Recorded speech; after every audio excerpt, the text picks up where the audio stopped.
Assalamualaikum warahmatullahi wabarakatuh. Di video ini saya akan membahas tentang etika bisnis di pasar persaingan monopoli. Apa itu pasar monopoli? Sebelum kita membahas pengertian pasar monopoli, kita akan membahas pengertian pasar dan juga pengertian monopoli. Pasar dalam arti sempit adalah tempat bertemunya penjual dan pembeli atau bertemunya permintaan dan penawaran. Definisi ini lebih condong ke arah pasar dalam arti tradisional. Sedangkan dalam arti luas pasar adalah proses transaksi antara permintaan dan penawaran yang melibatkan proses yang kompleks dan melibatkan banyak pihak. Definisi ini lebih condong ke arah pasar dalam arti modern. Monopoli adalah suatu keadaan di mana dalam pasar hanya ada satu penjual sehingga tidak ada pihak lain yang menyaingi.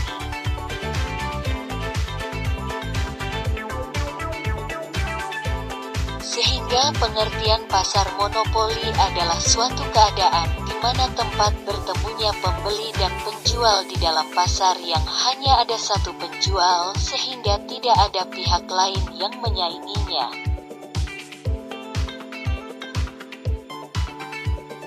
Ciri-ciri pasar monopoli. Yang pertama, hanya terdapat satu penjual dengan banyak pembeli di pasar tersebut. Sehingga mau tidak mau mereka harus membeli produk dari penjual tersebut demi memenuhi kebutuhan sehari-hari meskipun harga yang dipatok oleh penjual itu bisa membuat rugi. Kedua, tidak memiliki barang pengganti yang dapat disediakan oleh pihak ketiga, selain penjual yang terdapat di pasar monopoli itu sendiri. Biasanya konsumen terpaksa membeli barang tersebut meski dibanderol dengan harga yang mahal. Ketiga, munculnya hambatan untuk bisa memasuki pasar bagi perusahaan baru. Masalah atau hambatan ini bisa datang dari peraturan undang-undang teknologi canggih hingga modal besar yang harus dikeluarkan oleh penjual baru itu. Keempat, penjual di dalam pasar monopoli memiliki keuntungan untuk menetapkan sendiri harga yang diinginkannya. Karena tidak tersedia barang substitusi dekat dari barang atau produk yang dijual oleh mereka. Yang terakhir, promosi iklan kurang diperlukan. Keunggulan pasar monopoli.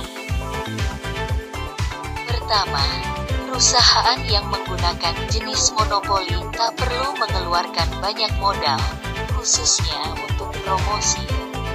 Karena produk dan jasa yang ditawarkan dekat dengan masyarakat sudah pasti dibutuhkan. Kedua, pemerintah bisa terjun dalam peran sebagai pelindung sumber daya alam negara. Sesuatu yang sangat penting ini memang dibutuhkan oleh masyarakat di suatu negara tempat mereka tinggal dan hidup. Ketiga, mampu digunakan untuk melindungi hak kekayaan dari seorang individu, dengan potensi melakukan pengembangan serta inovasi meskipun pada akhirnya nanti memang diperlukan dan dibutuhkan agar tetap laku di masyarakat. Keempat, mampu menjaga kestabilan ekonomi dan efisiensi terhadap produk maupun jasa. Adanya perusahaan lain dengan menawarkan produk maupun jasa yang sama hanya akan membuat siklus ekonomi menjadi tidak stabil. Selanjutnya, kelemahan pasar monopoli. Pertama, adanya kemungkinan perusahaan tidak memberi layanan dengan optimal dan efisien karena perusahaan dapat mengurangi maupun menetapkan harga jual, bahkan perusahaan tersebut mampu memanipulasi kelangkaan produk. Kedua, pembeli dalam pasar tak memiliki pilihan selain membeli produk atau jasa yang ditawarkan di pasar monopoli. Dampaknya keuntungan terpusat pada perusahaan yang memang menggunakan metode ini dalam mengelola bisnis. Ketiga, Perusahaan dalam monopoli bisa saja menaikkan harga jual karena konsumen atau pembeli tidak bisa pindah ke perusahaan lain untuk memenuhi kebutuhan mereka. Kondisi ini tentu menguntungkan perusahaan tersebut. Contoh pasar monopoli. Pertama, perusahaan Pertamina. Kedua, perusahaan listrik negara atau PLN.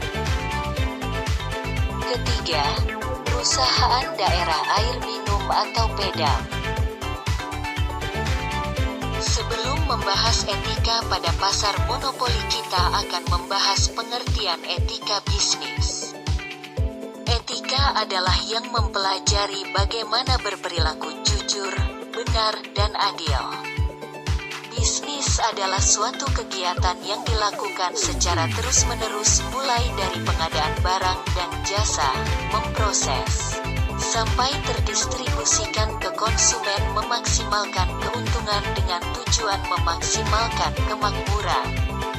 Etika bisnis adalah seperangkat nilai tentang baik, buruk, benar dan salah dalam dunia bisnis berdasarkan pada prinsip-prinsip moralitas. Sehingga monopoli inilah yang lebih berdimensi etika bisnis yang sehat. Ditambah dengan pengelolaan bisnis monopoli ini dilakukan dengan prinsip profesionalisme yang sebenarnya. Tetapi jika prinsip efisiensi diperoleh secara sepihak, sementara pihak lain sangat dirugikan atau hanya mendapat nilai ekonomi dan sosial yang sangat minimal, maka monopoli semacam ini justru bertentangan dengan prinsip etika bisnis sendiri, yaitu prinsip keadilan untuk mendapatkan manfaat yang sepadan dan seimbang sesuai dengan kontribusi yang diberikan oleh masing-masing pihak ini. Simak studi kasus pelanggaran etika oleh perusahaan Pertamina. Kasus yang pernah terjadi pada PT Pertamina adalah krisis minyak yang memuncak saat PT Pertamina memberlakukan kenaikan harga pembelian bahan bakar minyak BBM premium di berbagai wilayah termasuk Jakarta dan sekitarnya. Selama periode 20 sampai 29 Agustus tahun 2009, semua industri di Jawa Bali wajib menaati dan sanksi bakal dikenakan bagi industri yang membandel.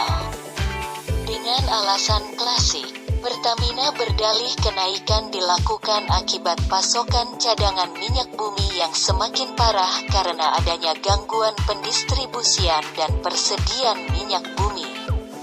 Dikarenakan PT Pertamina memonopoli minyak nasional, kebutuhan minyak masyarakat sangat bergantung pada PT Pertamina.